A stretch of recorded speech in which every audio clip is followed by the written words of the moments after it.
میرے دوستوں اور بزرگوں، علامہ اسماعیل حقی تفسیر روح البیان میں فرماتے ہیں، صبح کی نماز کے بعد میں سو رہا تھا، مجھے کہا گیا کون ہے جو صبح کی نیند نہیں چھوڑتا؟ بڑی مزے کی نیند ہوتی ہے صبح کے ٹائم، بڑی جنگ ہوتی ہے۔ نماز کہتی ہے آؤ، نماز نیند سے، الصلاۃ خیر من النوم، نماز نیند سے نفس کہتا ہے یہ موقع ہے، ابھی اٹھ گیا تو پھر سارا دن مشین کی طرح چلے گا، پھر موقع نہیں ملے گا، تھوڑی دیر اور سو لے۔ تھوڑی جنگ ہوتی ہے پوری، موسم کے حوالے سے اور زیادہ جنگ، سردی ہو تو یار میں گرم بستر سے نکلوں گا، ٹھنڈے پانی سے وضو کروں گا، پھر نماز پڑھوں گا، نیند تو غائب ہو جائے گی، جنگ ہوتی ہے۔ تو ہم ظاہری راحت کو نہیں چھوڑتے، حیوانوں کی طرح آرام طلبی میں وقت گزاریں، تو بتائیں پھر رب کی رحمت ہماری طرف آئے گی اونچی؟ اور وہ جو راتوں کو اٹھتے ہیں، نیند قربان کرتے ہیں، اللہ اللہ کرتے ہیں، تو انہوں نے کر کے بتا دیا کہ ہم اللہ کے لیے اس وقتی آرام کو چھوڑ رہے ہیں تاکہ ہمیشہ کا آرام مل جائے۔ آپ کو آپ کی خواہش مسجد تک نہ آنے دے تو کیا جنت تک چلے جاؤ گے؟ کبھی سوچا؟ مسجد تک نہیں آنے دے آپ کو، نہیں بیٹھا رہے ٹی وی کے سامنے، بیٹھا رہے گھر میں، بیٹھا رہے، کیا کرنا ہے؟ مسجد نہ جا، اور پھر چاہیں کہ جنت چلے جائیں۔ ہماری خواہش تو مسجد تک نہ آنے دے اور پھر ہم جنت کے امیدوار بن جائیں۔ تو جو اللہ کی طرف آتے ہیں، اپنی خواہشات کو توڑتے ہیں اور پھر اللہ کی طرف لگ جاتے ہیں، اللہ تعالیٰ فرماتا ہے یہ ہیں اصل بندے، ورنہ وہ دوسرے کیا ہیں؟ وہ جانوروں جیسے، بلکہ ان سے بھی بدتر۔ اللہ تعالیٰ ارشاد فرماتا ہے أَلَمْ تَرَ إِلَىٰ رَبِّكَ كَيْفَ مَدَّ الظِّلِّ وَلَوْ شَاءَ لَجَعَلَهُ سَاكِنًا ثُمَّ جَعَلْنَا الشَّمْسَ عَلَيْهِ دَلِيلًا۔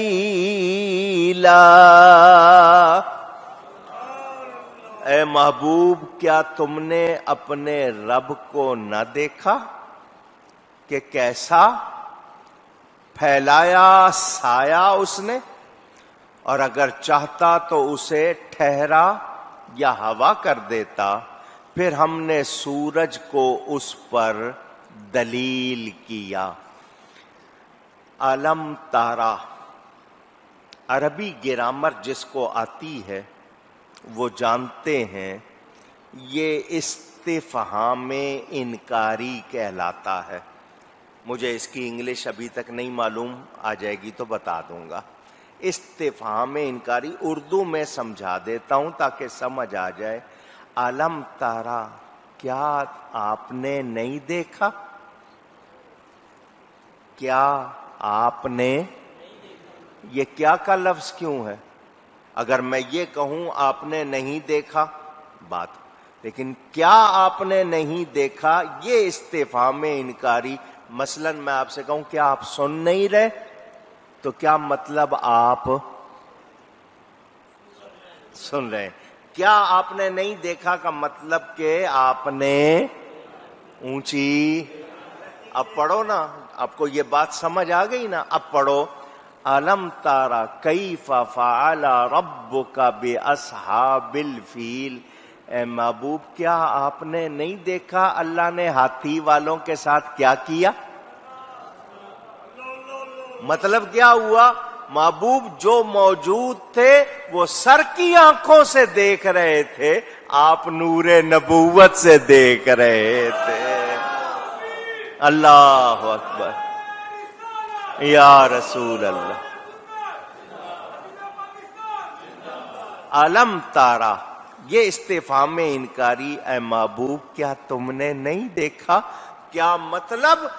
قرآن بتا رہا ہے نبی کب سے ہے، اللہ نے ساری کائنات سے پہلے اپنے ذاتی نور سے نبی کے نور کو بنایا، یہ ساری کائنات نبی کے سامنے بنی ہے۔ جو موجود لوگ ہیں وہ سر کی آنکھوں سے دیکھ رہے ہیں، اور نبی اللہ کی عطا سے نور نبوت سے دیکھ رہے ہیں۔ اللہ فرماتا ہے یہ جو رؤیت کا لفظ ہے نا، علم تارا، رؤیت یہ حقیقی آنکھوں سے دیکھنا، اس سے آنکھوں سے آپ جو سر کی آنکھوں سے حقیقی دیکھتے ہیں وہ مراد ہے۔ اس لیے کہتے ہیں نا دیکھی ہوئی شے کے لیے ضروری ہے کہ آنکھ سے اس کا تعلق ہو۔ کہ کہاں سے دیکھا؟ جی آنکھ سے دیکھا ہے، چشم دید، آئی وٹنس کہتے ہیں۔ تو حضور صلی اللہ علیہ وسلم کو اللہ فرما رہا ہے محبوب یہ میں نے کائنات جو بنائی ہے اس میں کیا کیا بنایا آپ نے دیکھا نہیں ہے؟ کیا مطلب؟ سب کچھ میں نے آپ کے سامنے کیا ہے، آپ دیکھ رہے ہیں۔ میرے دوستوں اور بزرگوں، ذیل سائے کو کہتے ہیں۔ کس کو کہتے ہیں؟ سایہ، شیڈو۔ آپ کو چیز رکھ دیں سورج کے اور اپنے درمیان تو وہ کیا کر دیتی ہے؟ سایہ۔ سایہ کہتے ہیں آپ، روشنی کے یا کسی کی چیز کے رکھ دیں آپ نے تو وہ سایہ کہتے ہیں، ذل عربی میں کہتے ہیں۔ میرے نبی پاک صلی اللہ علیہ وسلم کو اللہ نے کیسا بنایا؟ ان کے جسم کا سایہ نہیں تھا، ان کے جسم کا سایہ، اگر سب کہہ دیں تو بڑی مہربانی۔ آپ نے کہا ہے تو میں سمجھا دوں گا، نہیں اگر معلوم تو بتا دوں گا۔ سایہ کس کا ہوتا ہے، کیسے بنتا ہے؟ سائنس والوں سے پوچھ لیں۔ کوئی رکاوٹ والی چیز آئے جس میں سے روشنی پاس نہ ہو سکے، اس کے اندر کتنی ریفلیکشن ہو، کب ہو، وہ بتاتے ہیں سایہ کیسے بنتا ہے۔ یہ سائنس بھی بتا دے گی آپ کو۔ ہمارا سایہ جسم کا ہوتا ہے، ہم چلتے ہیں، بلکہ ظہر پڑھتے ہیں سایہ جب شروع ہو جاتا ہے، عصر پڑھتے ہیں جب سایہ ڈبل ہو جاتا ہے، ہمارا سایہ ہوتا ہے۔ نبی پاک صلی اللہ علیہ وسلم کا جسمانی سایہ نہیں۔ اب میں دوسرے انداز میں بات کروں پھر سائے کو سمجھاتا ہوں۔ میرے نبی پاک صلی اللہ علیہ وسلم دنیا میں تشریف لائے تو تشریف لانے سے پہلے والد کا سایہ سر سے اٹھ گیا۔ بظاہر لوگوں کے کہنے کے حوالے سے ابھی ظاہری گنتی کے لحاظ سے دنیاوی عمر 6 برس کی ہے، والدہ کا سایہ سر سے اٹھ گیا۔ 8 برس کی ظاہری عمر شریف ہوئی تو دادا کا سایہ اٹھ گیا۔ یہ اللہ نے سارے سائے کیوں اٹھا لیے؟ سارے سائے اونچی کیوں اٹھا لیے؟ جو خود ساری کائنات کے لیے سایہ بن کر آیا ہو اس کو کسی سائے کی ضرورت۔ اللہ اکبر۔